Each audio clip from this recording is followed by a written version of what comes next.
Hey, what's going on, everybody? You already know it's 10 o'clock. It's Tuesday night. It's time to talk some UFC. And here we are, Fight Club 215.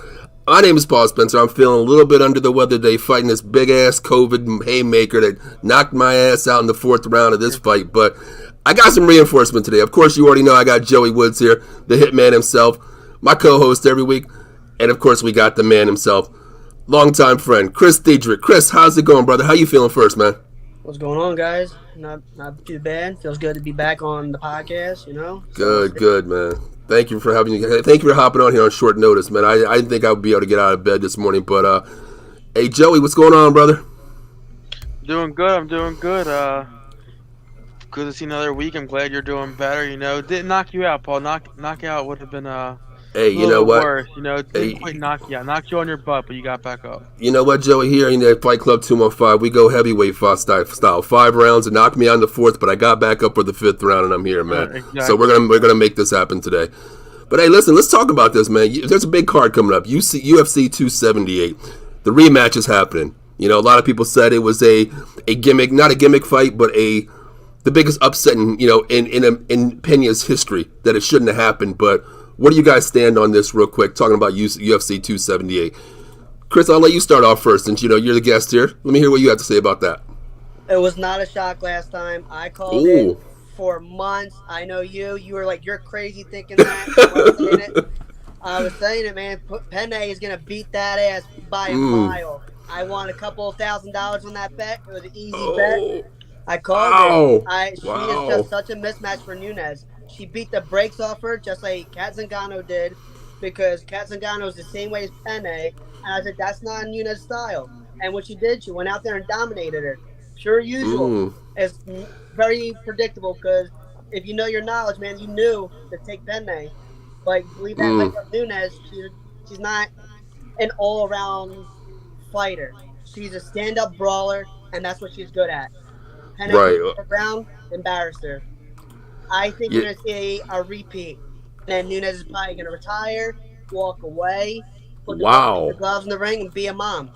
I think that's exactly what we're going to say. Wow. Well, first, I got to give you credit. I did remember you saying that. I was like, you must be high on something out there, brother. I don't know what you're drinking, what you're smoking, what that water you've been dipping in. But, man, I honestly thought it was going to be totally different. What do you think, Joey? I know we talked about this before. After hearing Chris, what do you think about that? Because I'm not going to lie, he did say that this was going to be a one-sided fight. I thought he was crazy, but what do you think, Joey? I'm back. Sorry, guys. Damn, I thought you were in deep thought there, man. I'm like, holy shit, he's really thinking about this shit now. Like, what the hell? Yeah, my computer it disconnected from the internet for a second, so I apologize. We got some computer issues going on tonight, man. My shit's whacking up too. I don't know what the hell's going on, man. Yeah, first thing I want to do is I apologize. I sent you the wrong banner. It's 277 this weekend, not 278. Oh, okay. So I'm gonna blame you. I'm blaming you on that, Joey, because you know what? COVID has my ass knocked out. We will switch that real quick, okay? My apology.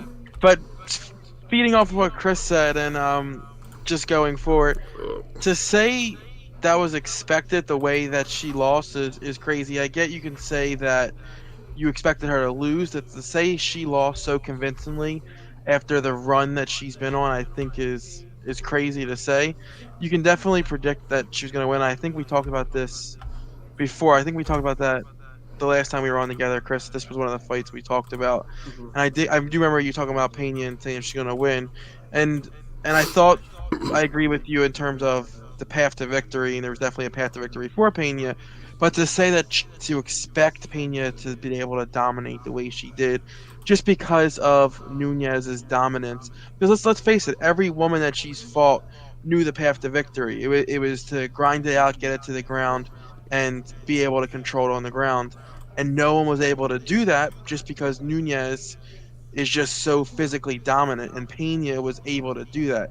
So I definitely agree with you that it wasn't a huge shocker because Pena is very skilled, but the shocker to me personally was just the dominance that the win was.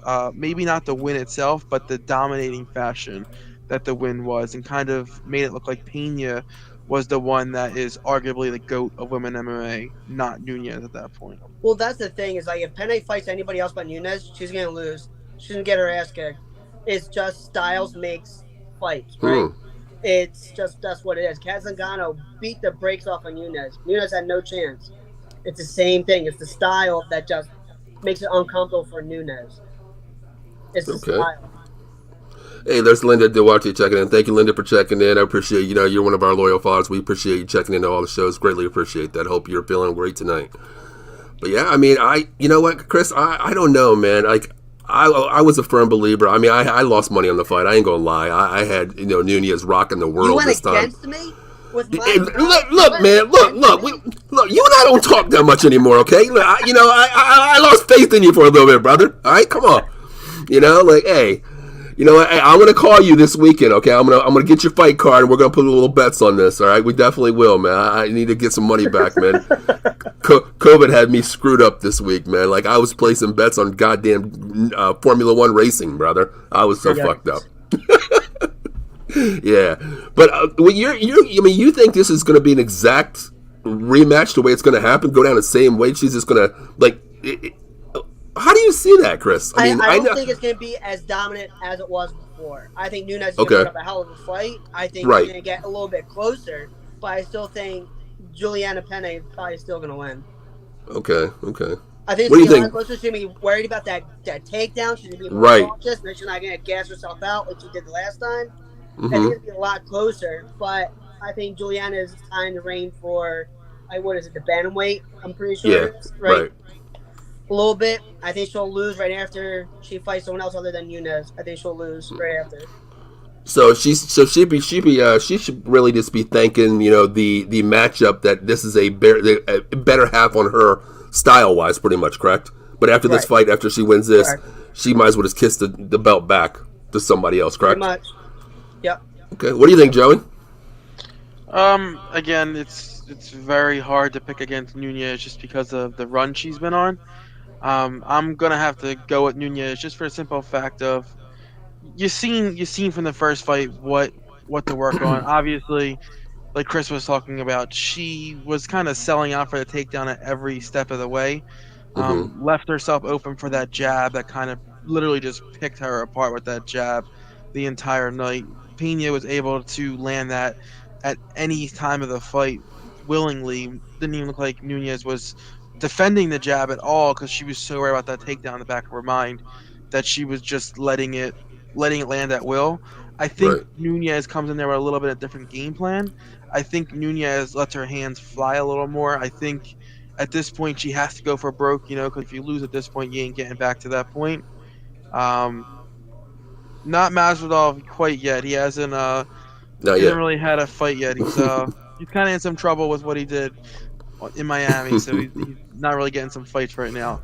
But I just think Nunez will kind of sell out on the feet at this point. Trust her. The path to victory for Nunez is you trust your hands, you trust your power, you sell out and hope that you can land before she gets a takedown. Because if not, like Chris said, it's kind of what's going to change at this point. If Nunez is still worry about the takedown the entire step of the way, and then we know, Linda. You're always watching a Disney movie, but we appreciate you always chiming in. Maybe by the end of this, we can all learn something about the UFC. So yeah. So I just think, like I said, Nunez kind of has to go a little differently, just because if she brought the takedown like Chris talked about, if she brought the takedown the whole time, she's just gonna eat that jab again. It's gonna be the same fight. I just think Nunez has to let her hands go. If you're taken down, you're taken down. But when you leave yourself open, the entire fight like you were the first time, you're not going to win on the feet either. So you got to kind of throw your hands a little bit. Kind of hope for the best, because your power is knocked out and kind of run through everyone else. You got to kind of trust what got you there at this point. Well, let me ask you guys this real quick. Especially I want to get your take of this, Chris. Joey and I always talk about, like we look at Adesanya. He's a chameleon. He does whatever it takes to win fights. We see how fighters evolve. We use the word evolve a lot, Chris, where you're not just a prototype fighter. You're on the ground. You're ground and pound. You're a stand-up, guy. You're all well-rounded. Now, do you see anything changing from Nunez? Now, I see Joey saying, Nunez has had to let the hands fly a little bit more. Do you see anything different coming from Nunez versus Pena from the first fight? How do you think either one will change, or the word I want to say is evolve to better the first fight into the second? I think Nunes is gonna be patient because Okay. like Joey's saying, let loose, like go for broke and everything. But that's what she did in the first fight. That was her big mistake. She gassed herself, and after the first round, she was exhausted. Mm-hmm. The second round, she couldn't lift her hands anymore. She tapped pretty much. She kept got on top, pounding her. She tapped. She quit. Okay. So I think she's gonna be a lot more patient. I think she's gonna work on her head movement. I think she's gonna jab her a lot and work out for that right hand, that bomb that she has. Mm. For Penne to succeed again, she needs to work on her stand up. We know your ground game is superb. Right. Work on your stand up like you did in the first fight. Nunez was not ready. She was, like Joe said earlier, she was worried about the takedown. Penne jabbed her to death and then just picked her apart on the feet. Because after the first round, she's like, "You're not taking me down. Why? You're fighting me standing up. I'm all confused because my game plan is all out the window because you're tagging me. I don't know what to do." I think that's her, I guess, road for victory is better stand up and maybe work in your ground game. Mix it up. It is called MMA for a reason. Mix it up. Do takedowns, jabs, stand up, do something. Get her off her game plan. And I think Penne is young and hungry. Nunez is older, but she's not crap. She still has hands, right? So she's just older. She's dealing with kids in her life, her wife. She has a lot going on, and then you're trying to be a double world champ. It's a lot to handle. I know you're a professional, but professional or not, that's a lot. I agree. Yeah, I just Paul. feel as if this might be her last fight. I do. I think this could be one of her last ones. Okay. What's up, Joe?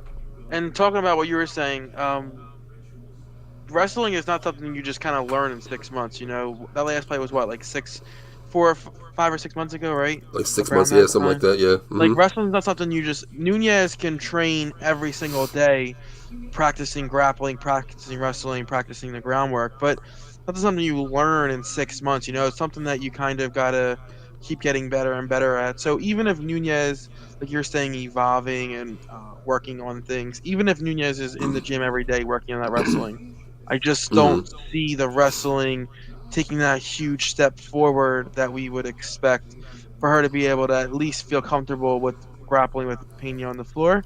Right. The only thing I can say is, and we've seen it in some fights previously, when the strikers, and I'm forgetting the girl's name, but when the strikers were on par with her, she looked to take it down that one fight, and she looked to go for her submissions. I forget the girl's name, but it wasn't Cyborg, but it was another big female who was a world class kickboxer.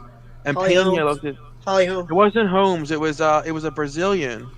I forget her name, but I'll remember it. But she was a big striker, and Nunez took her to the ground and I believe tapped her out. So I mean, it doesn't matter how much you try to evolve. 6 months, you're not fixing your wrestling to the point where you're stopping Pena at will. I think it's still always going to be in the back of our mind at this point.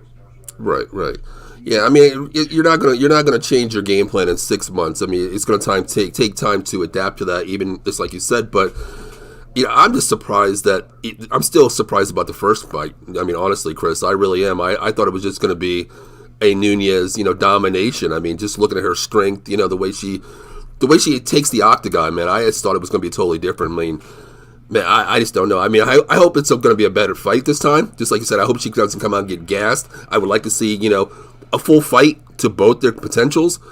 But I'm going to have to go. I'm going to have to go to Nunez this time, Chris. I mean, I look, man. You might change my mind by the end of the show, brother. I ain't gonna lie, okay? But I'm just going to tell you. Maybe it's the COVID still screwing my head, but I'm not afraid to admit it, man. Okay, look. That's why we're here. We change each other's minds, bring everything we know, and that's the job to do. You know what I mean? And by the end of the show, by the time you get off here, I might just be going on DraftKings and say, you know what? Hey, maybe Chris is right. Let me put 100 on it. Who knows? We'll see. Because right now, Chris, I know you bet a lot. Joey and I bet too. I was looking at it today. Nunez is minus 220, Chris. Minus 220, man. Laying $220 to win $100, Chris. That's not a lot, though, Paul. When you look at her most recent fights, what But- she's entered the octagon as in, Yeah. to only be 220 is almost, I would say, is almost as par as saying it's a pickle. It's a pickle. Oh, no. That Anderson fight, I think the fight started at like she was like minus 1,000 or like something crazy like that. Like Yeah, I mean, it's still crazy early. number. I understand it's still early. I mean, Pena's plus 170 right now. And I think last night, Joey, we talked about this, and she was plus 330. I mean, I'm minus 330. So it is going down. It's leaning toward where Chris is saying right now. It is going down. And I think maybe fight time, pre-card, it might be a pick'em. It might be like a minus 110 scratch either way. We don't know. But, man, I don't know. What Chris is saying, man, it's moving toward that line like he's talking about right now. Mm-hmm. So we'll see. But, I mean, there's other fights on this card. Anybody want to talk about another fight happening on this card? Anybody want to, throw one out there? Yeah, I'm a little upset about the co-main event. Brandon Moreno, he gets the interim title fight. I really would have wished we seen. I think at this point the fourth go around in that trilogy, because those first three for the belt were just absolute wars. Right. Unfortunately, the champion is injured, so he won't. Figueroa won't be. I probably pronounced his name horribly wrong, but he won't be able to fight this time around due to injury, so he's out. But that's the only thing. It's like a knife in the chest type of thing, is because I really wish we would have seen another one of those fights, because those fights are absolute wars. Those dudes just kill each other in there. Like they're some of my favorite fights in recent memories. Those three fights. Okay. Well, if we get into it, there's Pat Bernard. You can check him out on Devereaux Sports every Sunday morning at 9 a.m. Of course, you can check out Joe Sullivan on the Sully Squad on Devereaux Sports. It's Mondays at 6 o'clock p.m. Talking all Philly sports out there. Thanks for tuning in, guys. We appreciate that. But go ahead, Chris. What were you saying about? What were you going to say about that? The Moreno fight? Yeah. I agree with Joe. It kind of sucks that there's an injury that's delaying the fight that could happen. But I think Brandon Moreno is just a much superior fighter. I think he's probably going to dominate. I think he's going to just fight Figueroa again. It just sucks. Yeah. I mean, I'm not mad about that. The first one was a draw. The second one, Moreno won, and then the third one he lost. So I mean, obviously, the only logical next step is to do a fourth one. But again, all three of those fights were so entertaining and just so back and forth that you just want to see it again. In that first fight, the champion against the Moreno came in like 5 or 6 pounds, I think, overweight. Like, it was something crazy, right? It was like a wild number overweight where he wasn't even going to have the chance to compete for the belt, and then ended up being a draw. I think it was like an ugly head clash. Yeah. Right. Yeah.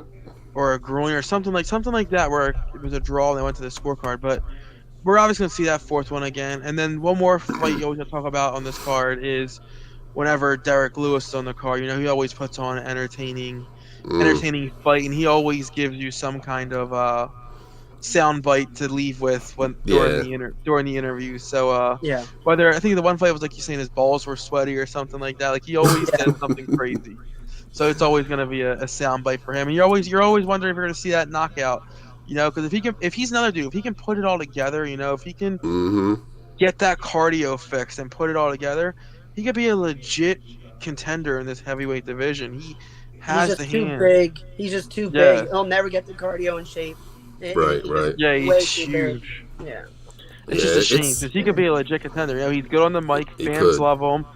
He has the hands to throw. He has the chin to take the punches. It's just that cardio. He can't last in those 4th and 5th rounds in a championship style fight. So yeah, do he said that? He said he's no longer doing 5 rounds. It's too long for him. He can't do it. Is he? He knows he can't. Yeah. He can't. Wait, he came out and said that? Yeah, he can't do 5 rounds. So he wow. will not participate. So that'll take him out of unless there's a title. Okay, because I was going to say that would take him out of championship title contention automatically. I mean, that's 5 rounds. If he goes past like the 3rd round, he might throw the towel in because he can't do it. No shit. That's insane, man. And That's he's at least he insane. admits to it though. At least he admits that my cardio is that bad where I know I can't go Hey, 5 you rounds. got to respect that. You got to respect it. He knows his limitations. He knows where he's at. Yeah. Like, if you can get the guy past 3 rounds, hey, consider yourself you already won the fight. You know what I mean? He's going to give Yep. up. He's going to be gassed anyway. So, there's Rob Heffernan. You can check him out every Saturday night at 8 p.m. on Vegas Sports Scene, talking to all the Raiders. Now, check him out this week because there's a lot of Raiders shit going on. So, check him out this Saturday night. But yeah, I mean, Chris, this card is not the greatest card of all. You know, like No. this UFC 277 card. It's something to watch as a fan, of course. But while we got you on, I know you got to get up early in the morning, man. You're gonna be heading out in a little bit. But I wanted to ask you a couple questions, man, since we haven't talked to you in a while. Yep. I know you watch it every week, every fight. Israel and Adesanya, his next fight. Okay, he said he wants to fight the next guy. I believe the next guy is what, Pierre? I can't pronounce his name correct. Alex. Yes. What do you feel about that? Because after that one fight, man, Chris, my jaw hurt after I seen him beat the shit out of that one dude like that quick. And like I'm comparing puncher's chance here, Chris. What do you see, man? I mean, I know Israel is one of a kind. You know, he's the style bender for a reason, man. Just like you said, we say chameleon, evolve, stand up, ground, whatever you want to talk about. You know, defense, takedown. He can do it all. Right. What do you see with that? I want to hear you about that. What do you think about this? I think it's interesting, right? Mhm. It's because during kickboxing, Adesanya got worked. He got knocked out, Right? right? Hmm. So when you see Alex in the UFC and he's having these, I guess, tune-up fights, you can say, because he's working all those guys too. Hmm. It's impressive to see him come from kickboxing and come over here just to fight Adesanya. I think Adesanya is worried that he's coming up I do too. as fast as he is. I think, plus he's talking shit to Adesanya, saying, "I'm coming. Don't you be running. Don't you dare get hurt in training camp. I'm coming." I think Adesanya is worried because seeing Adesanya the past like 2 fights didn't look the same. He didn't look like the style bender that we're all used to. He took it easy. He wasn't going for the kill. He says he was, but it's not his style to be dancing around, taking his time. I say Alex has another fight before Adesanya, and I think Adesanya waits. I don't think he's going to fight again. I think he's going to wait. And we might see Alex Adesanya, and I think that's going to be doing numbers for the UFC for sure. Right. Yeah, I agree with you. I'll let Joey go. Joey, I'll let you go first. Go ahead. Well, I just wanted to touch base on the Izzy comment because I do agree that he hasn't been looking the same, but I also think it's kind of because the fighters that he's fighting are kind of buying into that folklore of the style bender, and he's gonna hit you without you being able to hit him, and a lot of times they kind of wait back and try to let him initiate, and he's not going to initiate the contact. He's the champion. He's kind of waiting back. You see him at the last fight where Jarrett wasn't really one to start the striking exchange, and Izzy was a lot of times being the one that had to do it, which isn't really his style. He's more of a kind of make you miss and then strike you when you're kind of vulnerable position. So I just think a lot of fighters aren't kind of rushing in now on him, and unfortunately that's not giving him the chance to have those great knockouts and those great striking exchanges, which unfortunately is making his fights boring. Because I don't blame him. Why would you risk it all and go out there and try to put the knockout when you're champion? These guys got to beat you. If they're not going to exchange with you and they're not going to get into that exchange with you, why would you risk it and put your belt at risk when you can easily just win the points? Well, that was a huge risk last fight when we fought Jarrett. He should have lost. If you looked at the scorecards and looked at the damage and all that, he should have lost. That's a big risk for Adesanya to do because these judges. You think he lost that fight? He could have. It could have went either way. I still edged it to Adesanya, but if you were sitting back and you rewatched it, it could have went the other way. Adesanya didn't do much to Jarrett, and Jarrett didn't do much to him either. But you have to be careful though because judges are now giving away the titles by decision. So it's a very do you really want to take that risk of waiting for a decision to get the belt? Like in the old times, I totally agree with you. If you went 3 or 4 years back, champions always won in decision. Didn't matter what was going on. But now in recent times, the judges are rewarding the challengers the title because that happened. I can't remember. The Carla fight. So was it? The Carla fight where neither one of them did barely anything. Carla versus Rose. Yeah, that fight was title, right? Yeah, That was a fight like that Rose was a was the fight where champion, where yeah, that neither was one a of them fight did where anything. a takedown could have won the championship right there. You Right. know, that was bullshit. Yeah. And that's what I'm saying is that Adesanya has to be careful. He has to start going for the kill, start being the old style bender and going for the wins. Mm-hmm. If he does not, like last fight he just had, it could have went to Jarrett. Jarrett could have been champion right now, and Adesanya would have been having a rematch, and Alex thing would have been out the window. But because Stylebender won, now you're talking about Alex. Who's the next guy up to fight the Right. Stylebender? It No, ain't I Corey agree with you. Whittaker. I agree with you in a lot of ways. Like nowadays, it's like Joe and I talk about it. A lot of these fighters now are fighting not to lose. They're not fighting to win. They're fighting not to lose the fight. You know, hey, if I win 3 rounds in a championship fight, I can coast. Maybe that's why we're seeing a lot of these fighters like hold back in a way. But you're right. We haven't seen Izzy. Like I was telling Joey a couple weeks ago. Izzy doesn't look to me like he's 100% involved in it. And with this fight here, man, this dude's knocking on your fucking door. You know what I mean? Like he wants to knock your head off, man.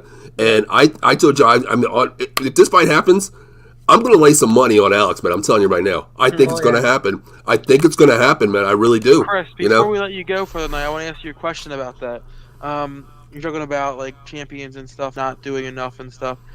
Let me ask you this: do you think at all it has not taking risk and stuff like that? Do you think at all that pay comes into factor?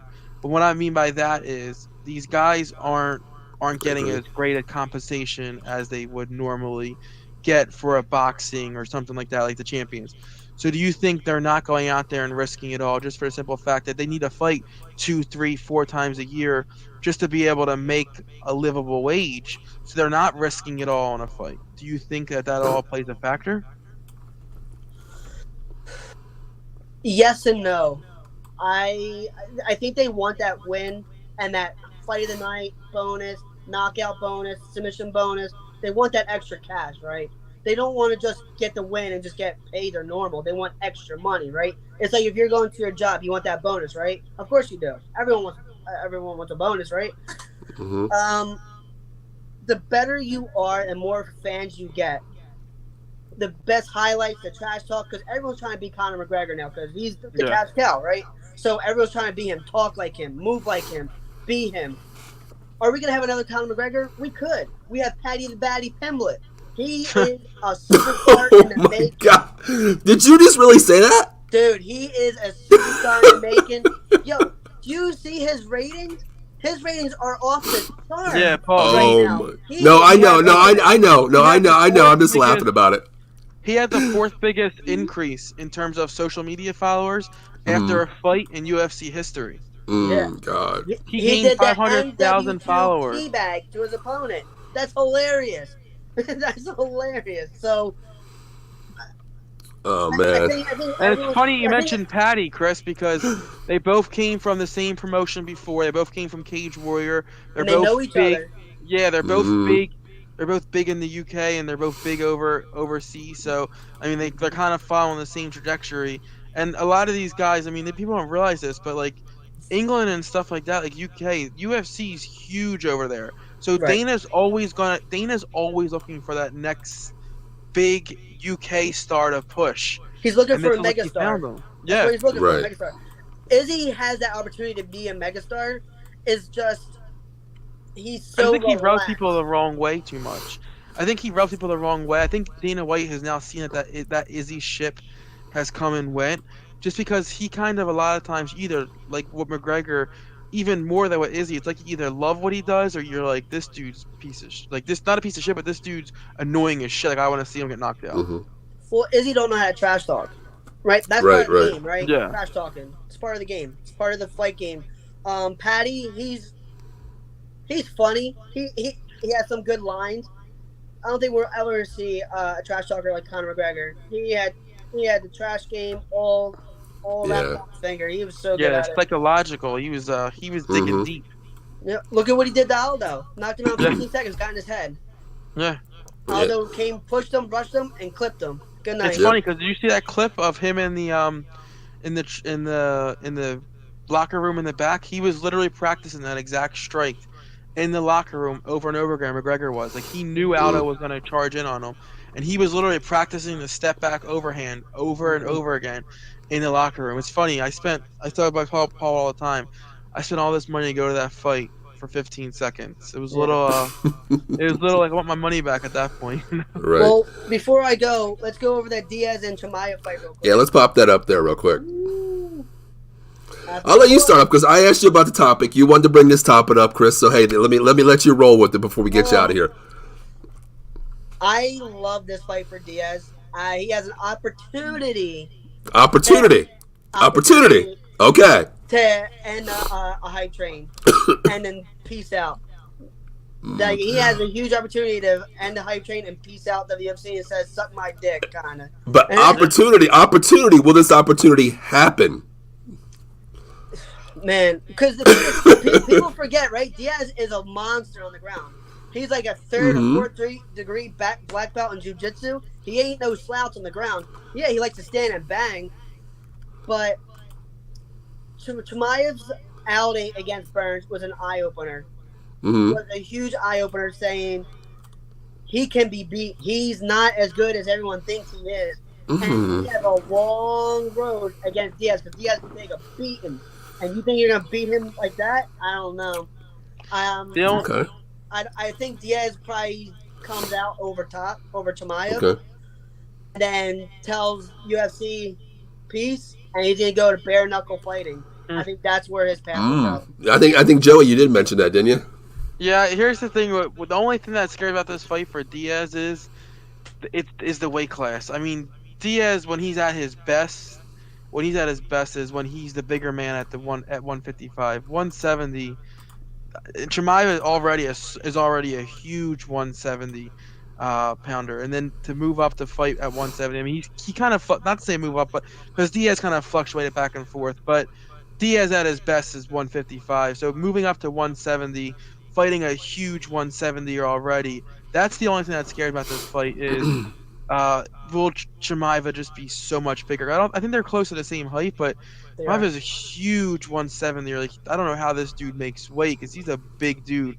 So I think that'll be interesting. But it would be pretty funny because, like you said, if he can win that fight and kind of give a classic soundbite of like "F the UFC, I'm out" or something like that. Mhm. And you know another thing I wouldn't overlook, Chris, because they've been getting a lot of money influx, is the professional fighting league on ESPN. Dwayne, I think Alex Rodriguez just invested some money in them. Uh, they're getting a lot bit more names. They got like Anthony Pettis there now and stuff. They can pay the fighters good. I think that could be an avenue for them also. I don't know if you saw a stat that came out. Anthony Pettis' last fight on a regular ESPN regular weekday, he made $750,000 for that fight. Francis Ngannou, his last championship fight on the main event of the pay-per-view, made $650,000 that. Like Damn. Yeah, that's I can saying see that. something. I can see that. But the thing is with Diaz though is like he's so unpredictable on what he wants to do. Yeah, you don't know if Like it's his hard brother. I think he's interested in fighting Jake Paul. He's interested in doing bare knuckle fighting. He's very unpredictable. I think that's where we're I guess like we're waiting on what's going on because we don't even know what's going on with his brother. His brother said he wants to fight in the UFC. He wants to end his contract so he can move on to other things. You think this fight actually happens? Chimaev was saying he doesn't know if Diaz is going to show up. Do you think this fight actually I think it's all bullshit. I think it's gonna. Yeah, I think it's gonna show. I think it's gonna go down. Has to. Yeah. Like Diaz kept saying, I want to fight the best of the best. If he's top 5, I want to fight him. He is top 5. But to go back on what you were saying is Diaz walks around at 190 and he dropped to 155 for lightweight. He's a big boy, just like his brother. He dropped 40 pounds every weight, to do lightweight.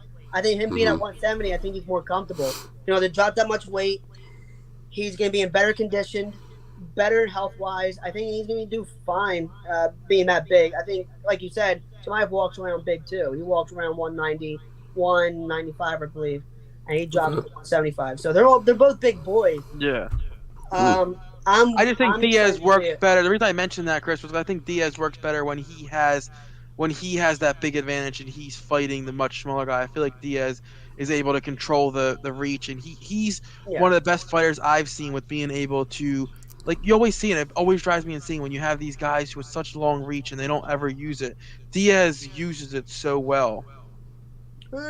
He could use it better. He likes doing that clinch work. He likes to be up and close, tie you up, knee you, throw little soft like punches in your face to like get you rattled. He's not that type to like just stand out, you know. But when he does, when he uses reach effectively, he's Yeah, deadly. Look yeah, what he did to Leon Edwards. Mhm. He rocked him with 30 seconds left of the match and yeah. pointed at him. Still upset about that. He should have ended the fight. But like that's when he uses his reach right, he's vicious, but he doesn't. So we'll see with the Chimaev fight. We'll There's definitely something see out that. back to your house, Paul. Yeah, that was Katie. I was gonna say I got scared too. I saw someone walk by. It had me I did freaking too. I out a got little scared. bit. Hey, Chris, you have like 2 minutes. I want to ask you one more Yep. question if you got a couple minutes. This Islam fight, man. Okay. A lot of people say his record is blemished. Hasn't fought anybody. Who? What's oh my God, Joey? What's his name? Islam. Islam Islam Makhachev? Muhammad. Yes, Makhachev. I can't say his last name. A lot of people say his record's blemished, Chris. He hasn't fought really anybody. He's fighting under the the Khabib name, pretty much the Khabib style. Right. Going down his legacy. What do you see? Do you see he have a chance in this fight or not? What do you see? I know it's later on, but what do you think? I think he's just like Kahib. Picks his fights, picks the ones that he knows he's gonna win, and Okay. that's it. I think Makhachev. I think he's probably gonna beat Charles Oliveira. Unfortunately, I hate to say it. I think he's probably gonna beat him. Really? Yeah, I just don't- Wow. it's just that can be wrestling, man. Mm. If you look at Kahib's record, he Mhm. beat everybody who's only had 10 wins and like 50 losses. He's not like what everyone says, oh, he's a GOAT, he's so good. He's not. He didn't beat anybody really that shows, oh, wow, he's really good. He didn't fight top 10 fighters your whole career either. You didn't. Same thing with Makhachev. He didn't fight anybody top 10 like that crazy either. So it's like, what do you say? Is it a style thing?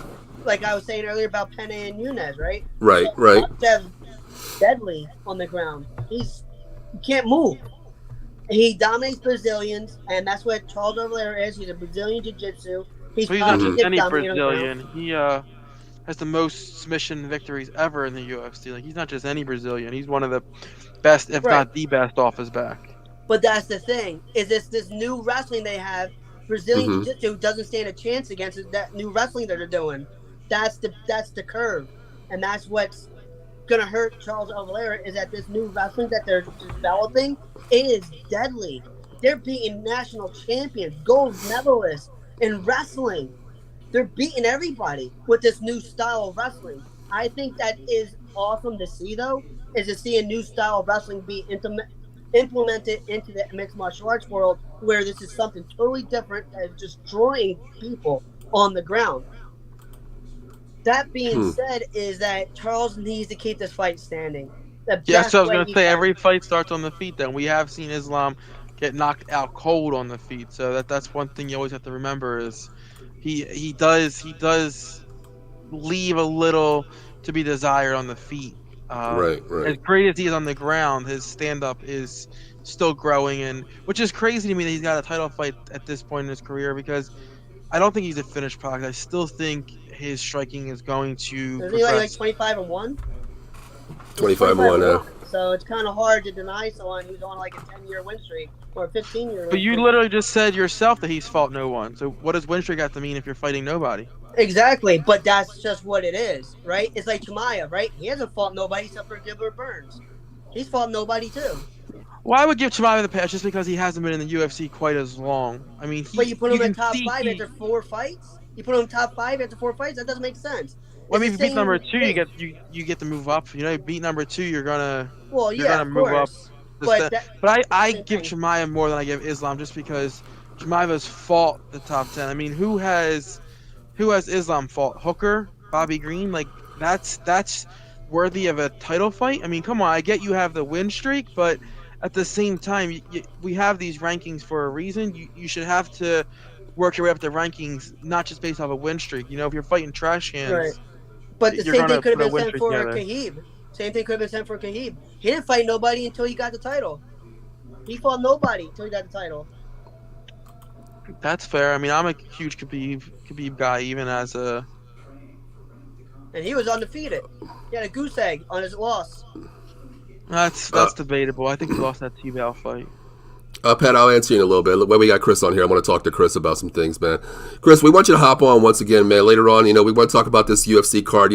I definitely got a bone to pick with you after this fight. After this, we'll see what's going on because, I don't know yet. I'm not sure which way I'm going to lean to it. I still think I'm taking Nunez no matter what on this fight. I still think I'm going to take it. But, listen, if I'm wrong, if I'm right, you have to hop on the show next week, all right? Got it. Deal? And if you want, hey, even if you win, you're more than welcome to hop on anytime with us. You know that because here, I love having you on the show. Joey loves having you on the show because we can rap about UFC. We can talk about WO boxing, IBF, anything we want to talk about. It's there. It's always there. And because we definitely want to talk to you about some boxing next time you come up on here. I love to hear you talk about.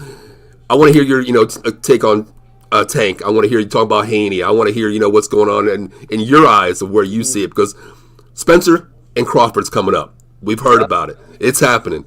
Joey, I almost fucking creamed ourselves when we heard this fight coming up. I'm hyped about it. I can't wait for it. So, brother, I know you got to get to bed, man. You got to get up early as hell in the morning. Yep. Chris, I greatly appreciate you hopping on, brother. I appreciate it, man. Here at Out of the Box, we welcome you any fucking time you want to hop on. You're more than welcome to, brother. I appreciate that. No problem, guys. Thanks for having me on, boys. All right, Chris, I appreciate it, man. Have a good night, man. You too, guys. All right. Yep. I'm sorry. That fight's happening, Paul. Yeah, I don't think it is. I just read something earlier today. But really quick, let me answer Pat. Monique, I'm feeling a little bit better. I still have no taste. I can't taste anything. I had some hot sauce this morning. I couldn't even taste that. Only thing I have now is like the head cold, a little dizziness, and of course my voice is like that. I got to stay hydrated, but I appreciate you asking, Pat, you as well. But I'm doing good. I'm still alive. I'm a Cowboys fan. I've been there for 26 years without a ring. I can live with this, but I'm doing okay. Show must go on, but I appreciate that. Thank you guys. Thank you, Monique and Pat, for checking in. I really appreciate that. But Joe, yeah, I mean, we have Grady Bob Arum in the mix now, so the fight's not going to happen. What? I didn't even hear that. What's that, Joey? I haven't watched anything. I haven't even been on Twitter, Joey, in the last 4 or 5 days. COVID had me knocked out. So, like 2 or 3 days ago, Arum came out, who I'm not a huge fan of. He came out and said this fight is unlikely to happen. Due to something about pay-per-view privacy or something like that. I'm not sure what exactly that means, but yeah, he's saying it's very doubtful this fight happens, and I believe he's one of the guys promoters. So if he's saying it's not going to happen, it's not going to happen.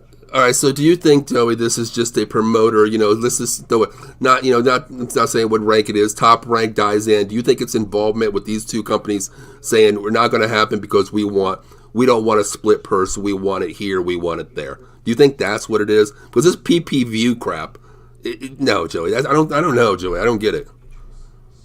I don't know. I don't like Arum. Top Rank. Arum's top rank. Bob Arum's top rank, and I feel like he's always he's always been one of the biggest dudes who kind of always manipulates the boxing world, and he always kind of tries to play the boxing world. So if he's saying it's not going to happen, I don't think it's a publicity stunt because the fight sells itself. But remember what he did a couple years ago to Pacquiao? Pacquiao versus Bradley. Yeah. They were both top ranked Bob Arum fighters.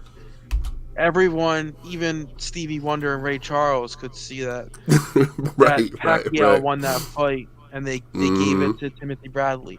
Why? Yes. Because Pacquiao's contract was up with Top Rank.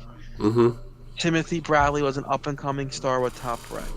So of course, Bob Arum was going to make it sure that his up-and-coming star beats his cash cow who's retiring. That's just the logical thing to go. No more Choco Tacos. No, you watch it. You see everything I post on there. I can't even eat anything. Like, it's so bad. Like, you want to taste all this food. In your COVID coma you've been in, but they discontinued Choco Tacos. Did they really? Is that what she means? Oh yeah. My God, really? Well, hell, you know what? I'm not missing anything right now. I mean, man, I just made myself an ice cream cone to stay hydrated. I couldn't even taste that. So bad. Yeah, I Wow. mean, but one more thing I want to talk about before we talk about our last talk of the night is that Mm-hmm. two 280 card just keeps getting better and better. I mean, this is looking like the card of the year, if not the last couple years. Honestly, this card is Mm-hmm. incredible. I know we talked about Brady and his fight. Then you got Peter Yan Excuse me. versus O'Malley. Mm-hmm. What? And there's I forget. I'm just like skipping my mind. There's just so many good cards. I'm looking up right now. There's so many good fights on Yeah. that card. Um, all of that's Oliveira Islam card also. I know. I mean this card is complete, Joey. And if they keep adding names, I mean this could be huge. It already is huge, Joey. I mean, I like what they're oh, doing though with this because the co-main, well, not the co-main event, but one of the main card fights, mm-hmm. uh, Darnoush is fighting. He was one that was always saying that he should have been next up for the title. Also, he's been on a little Right, bit of a right. winning streak. Also, I like what they're doing here because the winner of Oliveira Islam will then, if Darnoush wins, will obviously then fight Darnoush, and it kind of writes Mm-hmm. itself at that point. So I like what they're doing there, and they're kind of just setting themselves up to go. I really like that. But I mean, Sean Brady, that Muhammad today came out and called Sean Brady a dork for calling him out. But What? Brady's been begging the top 10, someone in the top 10 to fight him, and no one wants to seem to fight him. So he finally found someone. Of Mm-hmm. course he's gonna call. He called everyone out. He called out Masvidal. He called out Wonder Boy Thompson. Like he's calling out everyone in the top 10 just to try to get a fight. Because people don't want to fight him. That Right, nine right. position is an awkward position to be in. Because why would anyone above you want to fight a young, hungry contender and Mm-hmm. risk their spot? And the same thing is Brady's not going to fight anyone behind him. He's trying to Right. work his. He just got into the top 10. Why would he take a step back? So he was in a very weird position where it was like he couldn't get anyone above him to fight him, but he wasn't taking any fights behind him. So I'm glad Mm-hmm. he finally got that fight. It's going to be a good night. Great card. But the shocking news that came out today was Tyson Fury coming back possibly, which is Who? What? a What? little shocking. Not what This everyone thing? thinks, Fury? but yeah, Fury? not what everyone Really? thinks, but Yeah, I know. I was looking at it today because, like I said, Joey, I've been, hell, I haven't had my TV on in like 4 days since Thursday. I turned it on yesterday. I was so happy. We'll get off subject real quick. I was so happy. I finally watched some sports yesterday. My Braves go up 3-0. Next thing I know, my Braves lose, and yeah. like to your Phillies. And I went back to bed, and I'm like, all right, I'm going back to bed. But that's a way to come back to sports. But then I hear about Fury. You're telling me about Fury today. I mean, I thought he was going to fight. I thought he was going to fight. He announced, I'm going to fight the winner. The Joshua fight. But Yeah. it wasn't that, Joey. Like, go ahead. I'll let you go into this Yeah, one. for all you Game of Thrones fans, you'll know him as the Mountain. The Mountain, who's previously had a boxing match, I believe, earlier this year. He had made some comments that he wanted to fight Fury like an exhibition boxing match, and Fury kind of was like, "Yeah, I'm into that. I'm interested." And then today it came out that Fury said it's more than likely going to happen at this point, which it's always going to be fun to see Fury fight. I don't know how competitive this fight will truly be, just because Fury is a monster, but Mountain's a big dude, so we'll see. I don't think it's going to be much of a something to watch, but it's Well, always fun to watch. now Fury this fight, this is going to fight. Where's this going to take place? This is going to be in London, if I'm correct. Is that where it's going to take place? Yeah, Fury's under the impression that this fight will be able to sell out a major soccer Right, that's what I was arena reading. Yeah. in UK. Well, and I think it will. I mean, just like we talk about Oh, for sure. the fan following is going to be insane. Just the draw of just having Fury in London, with the backing there, I think it's going to sell out. It could sell out Wembley Field. Who knows? You know what I mean? It's going to be huge just with his name, Joey. Yeah. I think he sold out Wimbledon last time. I think he sold out his last fight. Right. He sold it out. I mean, it's Fury. People don't realize how big, like Americans don't realize how big Fury is over there. Yes. He's like a national treasure over there. He's like comparing to like right behind me you see the Michael Jordan jersey. He's like Michael Jordan, in a way to what Jordan meant to us, what he means to them. It's huge. Yeah. Definitely is. But like I said, I don't know. Like you said, I don't know if this is really going to be a serious fight, because I did read a comment where, he said something like, "I'm going to make him miss and then I'm going to knock him out." Like how fast it would be or something like that. Like he's a micman too. He gets on the mic and he presents a show, and that's what sells it. Exactly. I think it's gonna. I'm definitely gonna tune into it. Hell, I want to see Fury. I want to see Fury come back, and this holds his appetite hungry. Who knows? The door might still be open for that Joshua fight. Who knows? It could happen. I'm curious though if because the Rumble's out of the Nagano fight. I'm curious if this is just a tactic to put pressure on Nagano to try to get it done. Because that's obviously the fight that's gonna sell. It'll sell more than this fight. Obviously, people know who Nagano more is.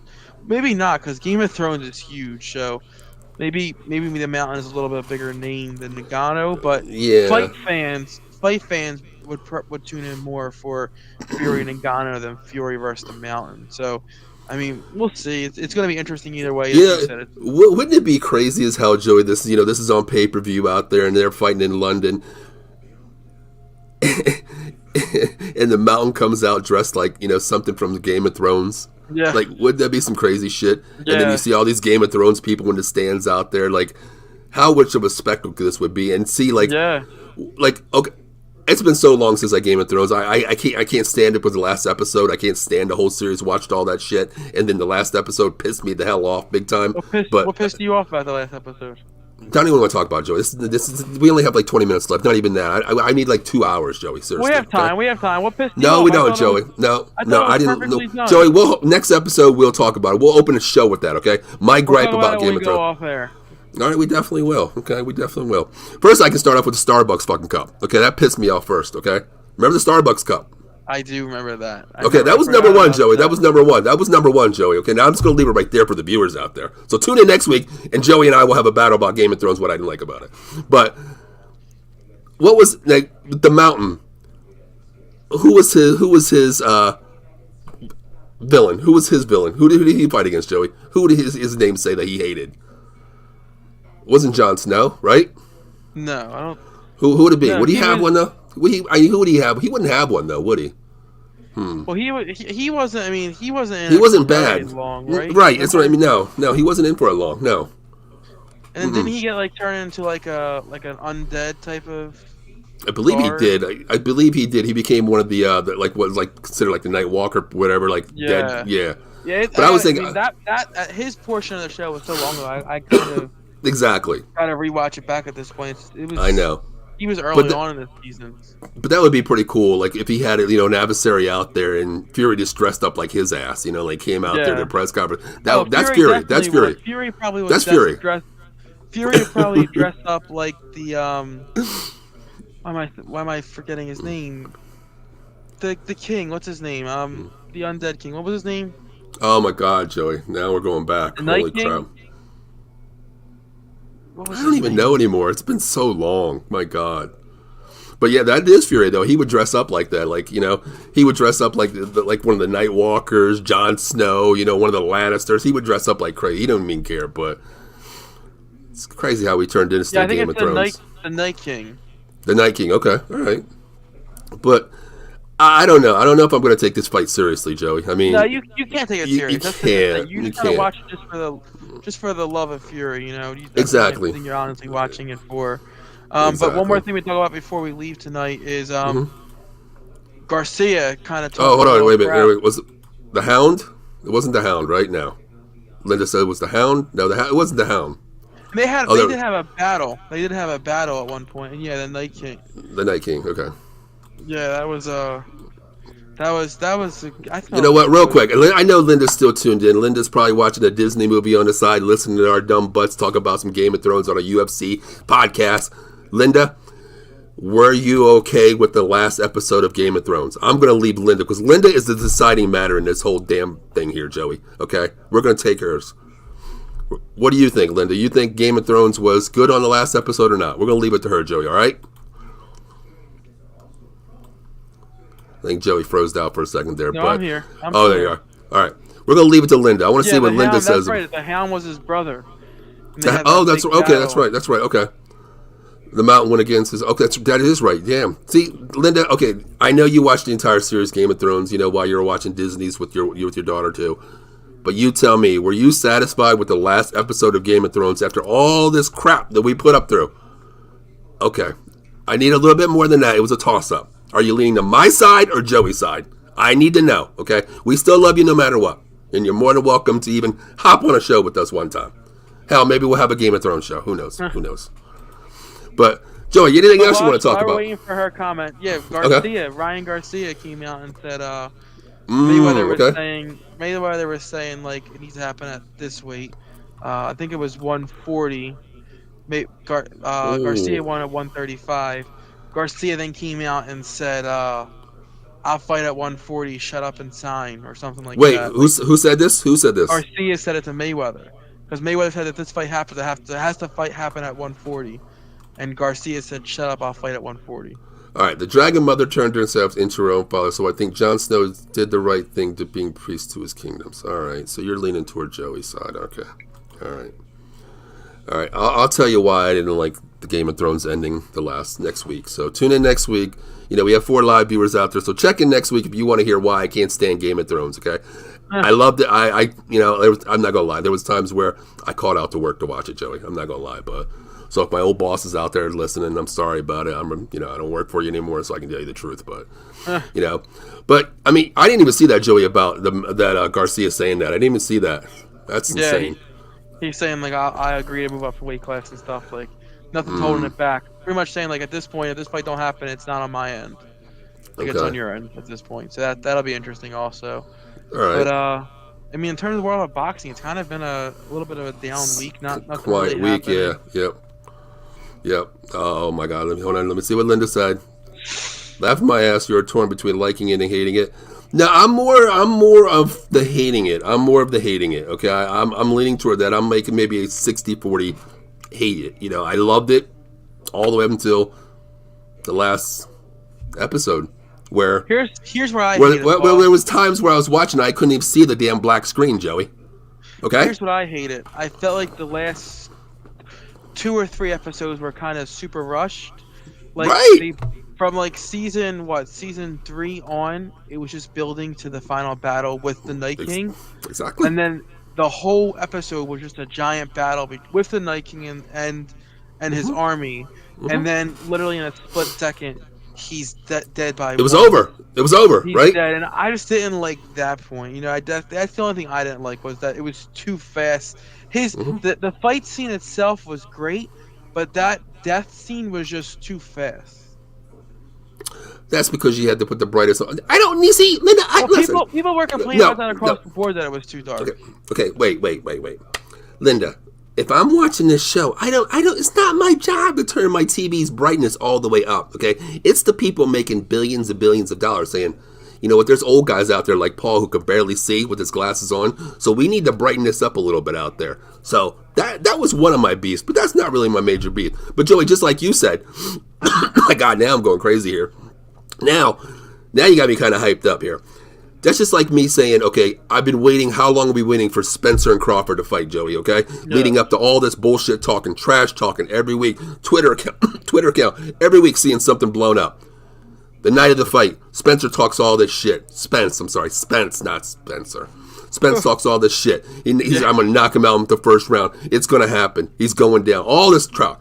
Next thing you know, round 1, 35 seconds of the fight, Crawford comes up, uppercut, haymaker. It's over. That's exactly how I felt about Game of Thrones, Joey. It led up. Joey, then 35 seconds into the fight, it was over. That's even different than that because it would be a spectacular knockout, and you would have enjoyed that. That dropping of the thing and then picking it up and stabbing it. I get they were building up to it the entire time, but it was just so anticlimactic in terms of overall. But you have to think of it this way: the fight was mostly on the coldest night, so that's why it was. Okay, all right. You guys are trying to change my mind here. Okay, you know what? Here's what I'm going to do, just for you two. Since Joey's getting tired, okay, I'm going to leave it right here. No, I know you're getting tired, Joe. I can just see you getting tired, Joey. Here's what I'm going to do. After I get off here, I'm going to get a shower because I know you guys can't see this and this is a bad thing to say. I'm sweating my ass off because COVID is kicking my ass here and I'm getting so frustrated about talking about Game of Thrones why I didn't like it. I'm going to go back and I'm going to rewatch the last episode probably tonight or tomorrow. Go back and watch the Red Wedding. I'm gonna rewatch the last 2 episodes, Joey, and I'm gonna see if if it changed my mind or anything. That was the most shocking episode to me in my entire life. Which one? The Red Wedding. The red wedding. Yep, Linda, I'm serious. Laugh your ass off. I'm gonna, I'm gonna go back and watch it just for you guys. Linda, I'm telling you. What's your take on the Red Wedding? Is that one of the most shocking TV hours you've ever seen in your entire life? To me, that to me was like, holy crap! They literally killed off almost half of the entire cast in one episode.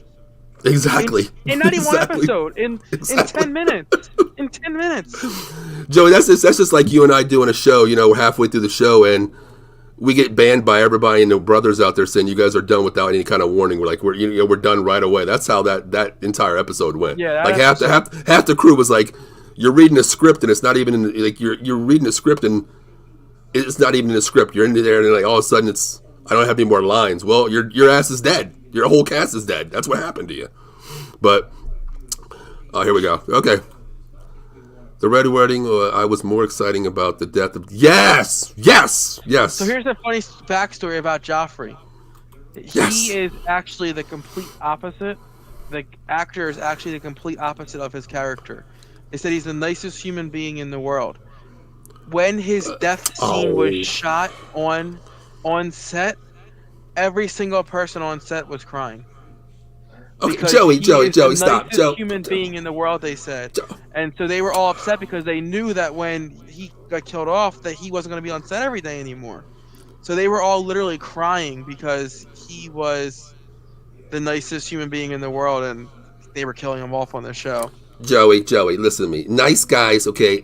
I don't want to hear about that. A lot of people out there in the podcast where say I'm an asshole, okay? I speak my mind too much, but I'm the nicest guy in the world. Joey, you've known me in my entire life. I'm the nicest person out there. I'll do anything for anybody. Come on, Joey. I don't give a care. Like, okay, Joey, if I die, are you going to come out there and, help me and say, Paul was a nice guy? He was a nice guy. I cried at his funeral. Come on, Joey. Come on. I was happy as hell when he freaking died, Joey. I was happy. Oh, I was happy as hell too. Don't get me wrong. I was waiting for it the entire time, but. Oh yeah, he stopped acting because people were sending him hate mail because of Joffrey's. Really, I didn't even hear about that. Really? That character was intense. It was. Oh, you know what, Joey? Since we're talking about Game of Thrones, who was your favorite character in Game of Thrones? Mine. Okay, Joey. I think you know where I'm going to go with this because I like someone from WWE, and I have a little thing with someone in the WWE, and I think this person looks exactly like one of my people in WWE. I think you know where I'm going, right? I do. Okay. Go ahead. I'll let you go first. Go ahead. So it's a toss-up, but obviously Jon Snow. And then Arya. Just because of her development overall in the show, coming from a helpless little girl to ends up beating the Night King. She had the greatest character development out of anyone, I think, on the show. Well, you know me, I gotta go with the Mother of Dragons because why? She looks to me like a little baby Liv Morgan. I knew you were gonna say that. She fought hard to be a fighter. The first season, I loved the king, and then they killed him at the end of the first. I did too. I was pissed. They killed him at the last episode of the first season. I'm like, holy shit, what's Isn't that when they chopped his head off? They chopped his head off there. I know. I was so pissed off. And they're going through the market, like the gallery down there. Through the little crowds over there. And next thing you see is like, I'm like, what where are they going with the season? Where are they going with it at this point? Exactly. You know who's another good character? The oldest sister. I like her too. Yeah. Yep. What was her name? Gosh, I forgot her name already. Sansa. Sansa. Yeah, Sansa. Yeah. Yep. But what's her name was a good character too. Jamie. Jamie was good. I was pissed off when he lost his freaking hand. When he lost his hand, I was kind of pissed off, man. Because he's another one who was a complete douchebag in the beginning, but he came a long way on those seasons, and he turned out to be one of the more. Yeah, Joey, I couldn't get into that little incest, with his sister, though. You know what I mean? I couldn't get over that, Joey. Like, okay, the dude's a good dude, but he boned his sister, okay? I couldn't get over that, Joey. They kind of stopped that towards the end, right? Oh, Joey, it took 7 seasons! I'm just saying, Jaime Lannister had one of the better Linda, what are you referring to? Who, hon? I'm not sure what you're referring to. Who? I'm talking about Jaime Lannister. If you're speaking of me, but he had one of the better character stories I think across the board. But I wasn't a fan of the Bronn character, honestly. No. You know what? What's the kid's name that got pushed out the window in the very beginning? I was thinking like all throughout like the whole seasons. Bronn. Is my man going to get up and walk? Like, is he really just like he's going to fly through the air or some shit? Like what's going to happen? That's what I was thinking. Like, all right, they're going to turn this shit into something crazy. So here's my biggest thing about him is. Linda says Brad. Yeah. Mm-hmm. Here's my biggest thing is. For a series that did so good at keeping us guessing. Mm-hmm. They kind of tipped their hand at every step Brad the of the Broken way that he was going to be the ruler of the kingdoms. Like That's what I thought. That's what I thought. Tipped their like they did such a good job at keeping you guessing and keeping you on your feet. Mm-hmm. But I felt like that was kind of one of the more predictable outcomes of the entire series was that he was going to be the, if you want to say, next ruler, right? Thrones, the Game of Thrones winner, or whatever, however you want to call it. Right. Mm-hmm. They kind of tipped their hand every step of the way that he was going to be it. I knew since he was exactly right. Yeah, I mean, it led to it, right? They tipped their hand. A series that did so good at not tipping their hand and at keeping you guessing and going. Like I said again, the Red Wedding, the holy shit moments, or the Battle of the Bastards. They had so many iconic spots.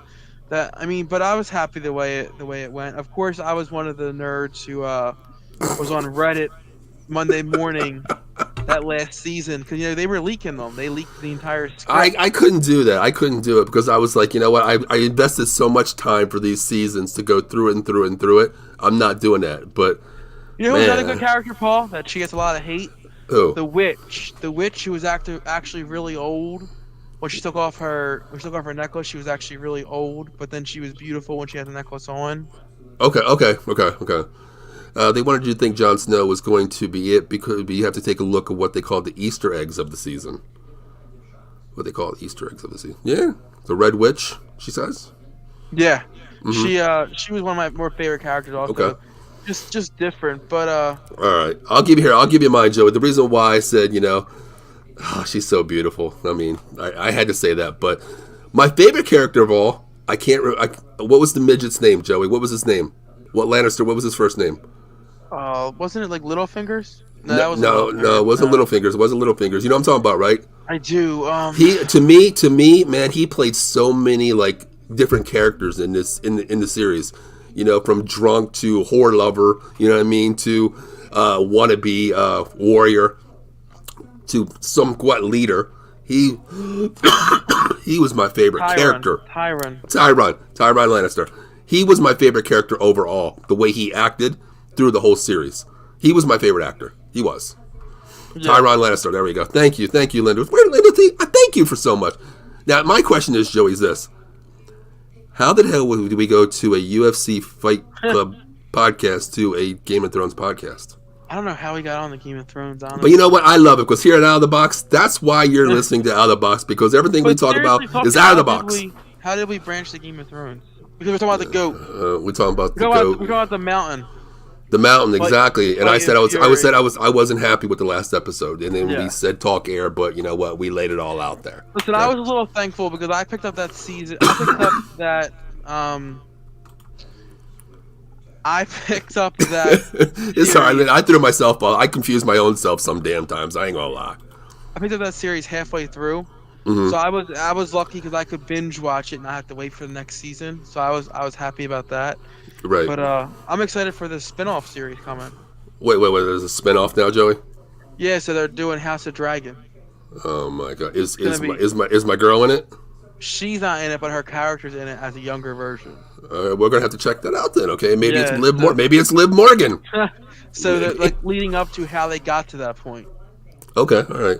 But you know what's funny though? Like Katie watches so many of these, like not spin-offs, but House of Dragon, August 27th. Linda says. I think okay, we'll definitely check House of Dragon. I'll check that out. But Katie watches all these shows like Vikings. All these weird like. And to me, I watched a couple of them. Like, she'll sit there and watch the whole season, like from beginning to end. Yeah. We can just watch anything we want anytime. And like I'll sit there and watch 1 or 2 episodes. I'm like, this is like a bootleg Game of Thrones. Like everything is referring, like going back to Game of Thrones of how they've, set the story mode, how they set everything in detail. That's to me like what everything's becoming now. But I don't know. Everyone keeps telling me to watch, and I just can't get into it. Peaky Blinders. I haven't even seen. Everybody says that. I went on Facebook. People I said, keep "Give me plugging it, series." and Yeah. I just can't. That and Ozark, I can't get into them. Oh my God, Joey! Ozark, Joey. I couldn't get past like the episode 2. Joey, okay. I'm gonna be honest with you. Okay, I turned on Ozark when it first came on years ago, and I was like, "This is so stupid. It's so slow. It's so dumb." Get through the first 5 episodes, Joey. Just listen to the storyline, dude. I was hooked the day it came out. And that's another fucking thing, Joey. I was so pissed off about Ozark the way it ended. I was so pissed off about that. You watch Stranger Things at all? I've never seen it in my life. You should. You actually like it, believe it or not. Unless it's I felt bad for Greyjoy and Grey Worm. Yeah, exactly. Yeah. Yep. Man, like that, you know what, Joey? I have an idea. That's what we should do, Joey. That's what we should do. We should have a podcast on Out of the Box. I know we're all about sports, but we should have a movie podcast. Once a week, we pick a movie and we talk about it. And we bring a person like Linda on who knows us and will put us in our place anytime she needs to and wants to. Linda said she loves Stranger Things. Linda, I've never watched it. My family is obsessed with Stranger Things. We're actually being Stranger Things for Halloween. I'm being Eddie. My 2-year-old daughter is being 11. My wife is being a Scoops Ahoy employee, and my son is being Dustin. My 2-year-old daughter walks around the house arguing with me that her name isn't Paisley. She argued with me that her name is 11, and she calls me Papa. So like that's how obsessed my son's obsessed with Dustin, Linda. So I can't be Dustin. My son's already obsessed with Dustin. I had to buy him a Hellfire. Oh my God. I had to buy him a Hellfire hoodie on the boardwalk this weekend. He's obsessed with Dustin. Like he loves everything Dustin. God. There's a clip of Dustin on YouTube of him singing. My son Joseph watches this video probably 5 times an hour of Dustin just singing a song. Like he's obsessed. Oh So we my gotta do God. Stranger Things. Now, is this the inside your household, or are we doing the whole Wood family, Joey? Just my household. We always do it. I mean, last year I was freaking Peter Pan. Because my question was, what's your dad gonna be? He don't dress up, but I know. That's what I mean. I was like Joe dressing up. I was thinking of doing Hopper, Linda, but the Hopper, like the police costume, was a little harder to come by. Eddie's easy. It's just a wig and a t-shirt. So I was like, all right, I'll just do the wig and a t-shirt. It's a lot easier. Wait, that's what you were last year? What? Is that what? No, I'm talking about something different. I seen that was Mackenzie's birthday. I seen you dress up like damn, what's his name? Like what's the dude's Exotic. name? Exactly. Yeah, I remember that. Yeah, okay. last year I think we did. Last year we did Ghostbusters. Ghostbusters, right? Okay. Stay Puft Marshmallow Man. Okay. And my whole family was Ghostbusters. All right, here's the thing. I know we're going crazy here. We're having fun with the Who Gives a Damn. I don't care. I'm recovering from COVID. I'm having fun, okay? Here with Linda. All you need to do is get a light brown shirt and jeans. There you go. Linda, I was thinking of doing maybe Hopper from season 3 and just getting jeans and a Hawaiian shirt with a fake mustache. Now, see, now I might just go back and watch Stranger Things just to refer to all these Paul, characters you guys are talking about. I'm telling you, Paul, if you okay, watch it... you know what, here, Joey, I'll tell you the only episode I remember ever seeing, Joey, was one where the dude worked in a meat market or back of a meat place or something like that. And he chased a kid with a hatchet. It was like episode 1 or 2 or something when it first came out. Oh, that's like episode 1 in season 1 where... Yes, that's the only episode I've ever seen. 11 is eating... She just broke out of the facility, and she was eating meat out of the back of a dumpster at a diner. Okay. And he was chasing her away because he didn't know what was going on. But I promise you, you'll watch one episode. You'll watch the first season and be hooked. My Alexis hated it. She hated it. And then I made her sit down one night and I said, "Watch this show." So we watched the whole first season in one night, and she was hooked. we're now going All to right, start season I'm gonna do 4 it. this, I'm gonna this do week. it. I'm gonna do it Talk. this week. All right, so I got to start off with the first Stranger Things, that whole entire series, right? And then I go into the new one, correct? So it's a continuous story. So 1 through 4, it's all the same story. Okay, all right, all right. I'm You gonna always I'm got gonna to do do. that. Yeah, you got to start with 1 and work your way up. Linda, I'm going to do that. I'm gonna do that. I'm definitely gonna do that.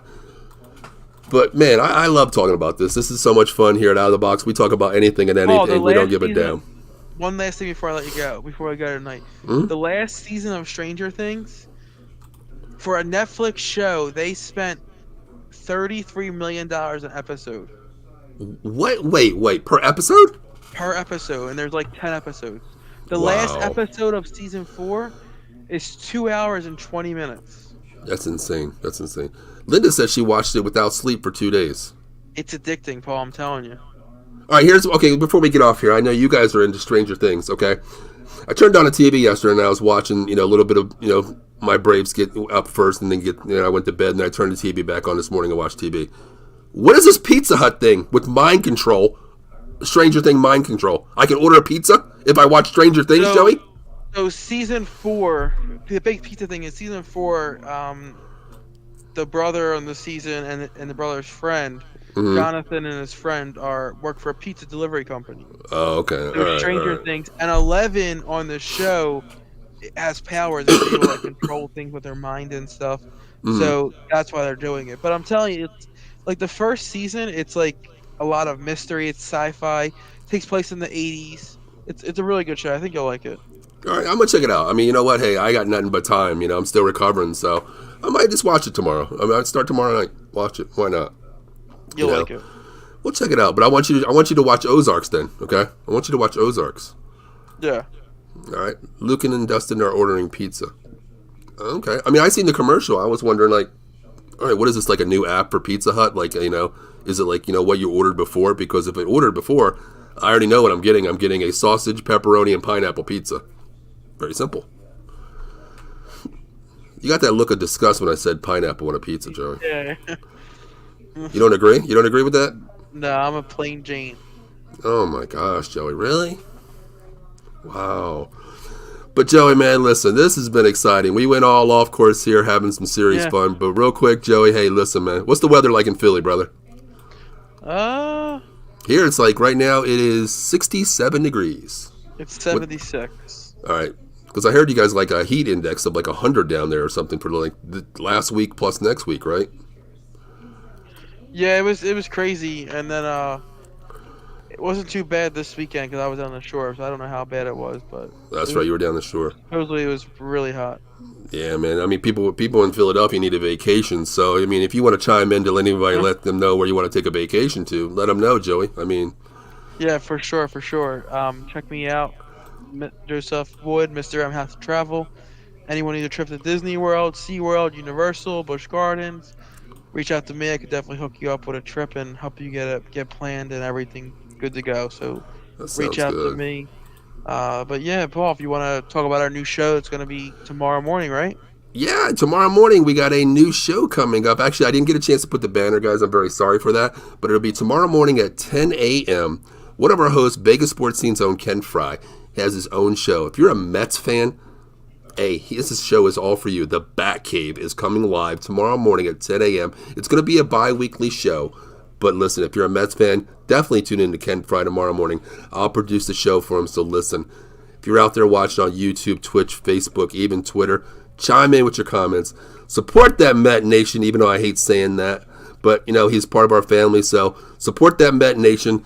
Tune into the show. Hit that subscribe button for all of our shows. You guys keep us going, and without you guys, we would just sit in here. I can call Joey on the phone and talk about Game of Thrones. Here at least we have viewers listening to us, chiming in. Linda's still here. We appreciate all that.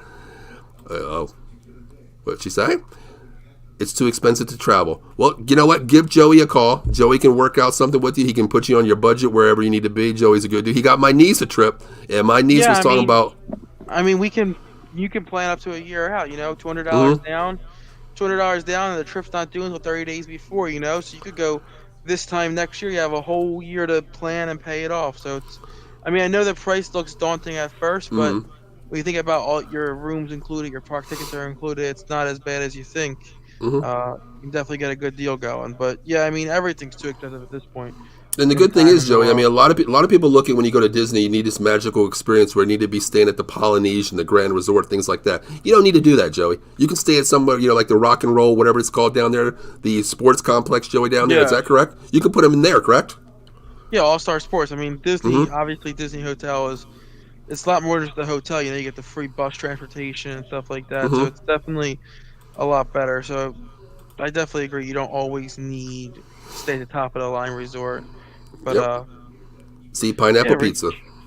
Pineapple pizza, that's right. That's what I'm talking about. Linda, you can always come over to my house. I always have pineapple pizza. We can just order that, not a problem. But hey, listen, for myself, Joey Woods, before we get out of here, we're going to put up our little out of the box sports shows coming up here. We're going to show you what we have coming up. Excuse me here. All right, you listen every night. Listen, Tuesday night, it's 10 o'clock here. I'm sorry I have COVID. My voice is a little bit scratched. But you can always check out the Fight Club 215 with myself, Paul Spencer, and Joey Wood, the Hitman Wood, every Tuesday night, talking UFC, WBO boxing, IBF boxing. Tomorrow night, hopefully I have a voice after all this scratching, talking about Game of Thrones BS. But tomorrow night, myself and Matt Klein will be talking about all Dallas Cowboys. It's training camp, so we finally have something to talk about. Thursday night, we're going to flip the script a little bit. We're going to go 4 for 4 with Big Mike's 4 for 4 locker room, talking all Philadelphia at 215 real. Saturday morning, Joey Woods, out of the ring wrestling. And I believe little Joey's making a little comeback this week. Am I correct, Joe? yeah, we might do it Friday night, though, just because Okay. we're on family vacation this week. We're leaving like 4 a.m. on Saturday, so we might do Sounds it good. Friday or Thursday. We'll see how the All right. schedule looks. All right, and that's another reason why you need to hit that subscribe button, because if you don't hit that subscribe button, you're not going to be notified when our shows pop on a little bit early or a little bit late, so we always keep you in tune. So make sure you hit that subscribe button. And, of course, Saturday at 8 p.m., the Vegas sports scene. Sin City with the 150-degree weather out there, we got you covered. Rob Hefner, Ken Fry, we got you covered, talking all Raiders action.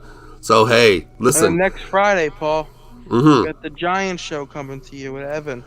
Yes, I'm glad you're. That's why we get along, Joey. On August 5th, Evan Lauro is going to be in the house with the Big Blue Power Hour. Talking, you already know, them New York Giants. I hate saying it, but look, here at Out of the Box, we're one big family. So hey, listen, if you're a Mets fan, we got you covered tomorrow morning at 10 a.m. If you're a Giants fan, we got you covered on August 5th, 8 p.m. Friday nights. We got you covered. So hey, listen, here at Out of the Box, we got you. So, last comment of the night.